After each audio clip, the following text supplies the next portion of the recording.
দেশ কি পাকিস্তানের থেকে পিছিয়ে আছে? আমাদের দেশ কি নেপালের থেকে পিছিয়ে আছে বা ভারতের থেকে পিছিয়ে আছে? আর স্বাধীন হয়েছে, এইবার হচ্ছে আমাদের দেশ উন্নত হবে। আমাদের দেশে ইউরোপিয়ান কান্ট্রি যেই হচ্ছে এমবাসিগুলো আছে, সেইগুলো হচ্ছে আমাদের দেশে আনা হোক।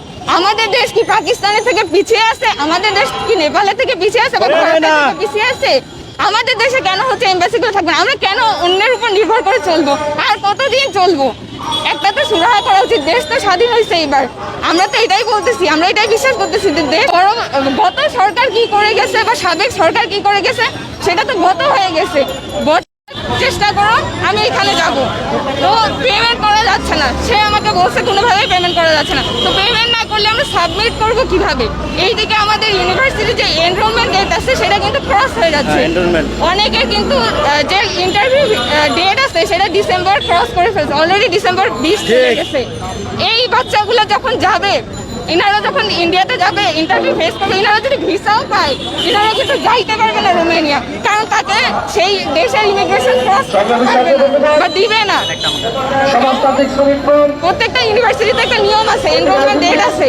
এনরোলমেন্ট ডেটের পরে যদি ভিসা, ভ্যালিড ভিসা নিয়েও আমরা যাই, আমাদেরকে কিন্তু সেই ইউনিভার্সিটি অ্যাকসেপ্ট করবে না, সেই দেশ অ্যাকসেপ্ট করবে না। এই জন্য আমাদের মূল দাবি হচ্ছে অল্টারনেটিভ কান্ট্রিজ, ইন্ডিয়ার পাশাপাশি আমাদের অল্টারনেটিভ কান্ট্রি দেওয়া হোক, এবং ইন্ডিয়ার ভিসা যে জটিলতাটা সেটা হচ্ছে ইজি করা হোক। আমাদের 3 নম্বর দাবি হচ্ছে আমাদের দেশে ইউরোপিয়ান কান্ট্রি যেই হচ্ছে এমবাসিগুলো আছে, সেইগুলো হচ্ছে আমাদের দেশে আনা হোক। আমাদের দেশ কি পাকিস্তানের থেকে পিছিয়ে আছে? আমাদের দেশ কি নেপালের থেকে পিছিয়ে আছে বা ভারতের থেকে পিছিয়ে আছে? আমাদের দেশে কেন হচ্ছে এমবাসিগুলো থাকবে? আমরা কেন অন্যের উপর নির্ভর করে চলবো? আর কতদিন চলবো? একটা তো সুরাহা করা উচিত। দেশ তো স্বাধীন হয়েছে এইবার, আমরা তো এটাই বলতেছি, আমরা এটাই বিশ্বাস করতেছি যে দেশ স্বাধীন হয়েছে, এইবার হচ্ছে আমাদের দেশ উন্নত হবে। গত সরকার কি করে গেছে বা সাবেক সরকার কি করে গেছে সেটা তো গত হয়ে গেছে।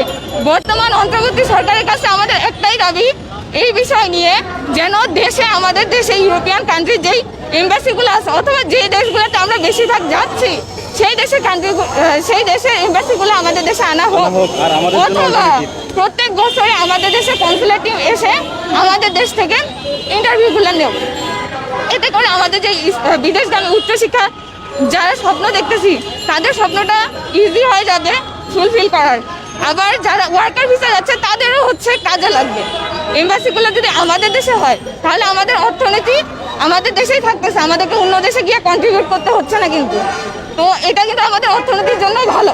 আমাদের এইখানে যে স্টুডেন্টগুলো আছে, আমরা কিন্তু লাখ লাখ টাকা দিছি, টিউশন ফিস দিছি, আমাদের হচ্ছে অ্যাকোমোডেশন ফিস দিছি, তারপর আমরা এখানে আছি। আমরা কি মেধাবী না? আমরা মেধাবী রেখেই তো হচ্ছে যে কোনো বাইরের দেশে,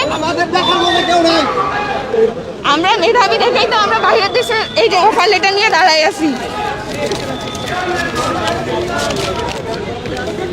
এই অফার লেটার পাইছি, কিন্তু এই অফার লেটার দিয়ে আমি কি করবো যদি আমি যাইতে না পারি, ইন্টারভিউ যদি ফেস না করতে পারি? এই অফার লেটার দিয়ে আমি কি করবো?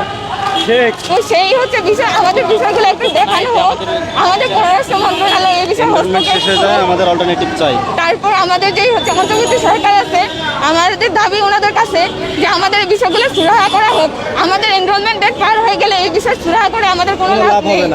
আমাদের এনরোলমেন্ট ডেট কিন্তু ডিসেম্বরের 15 তারিখ। এনরোলমেন্ট ডেট থাকতে আমাদের সুরাহা করা উচিত। এনরোলমেন্ট ডেট থাকতে থাকতে যেন আমাদেরকে একটা অল্টারনেটিভ ওয়ে দেয়, অল্টারনেটিভ কান্ট্রিতে গিয়ে যেন আমরা ইন্টারভিউ ফেস করতে পারি। তো এই বিষয়গুলো নিয়ে আমাদের মূলত দাবি।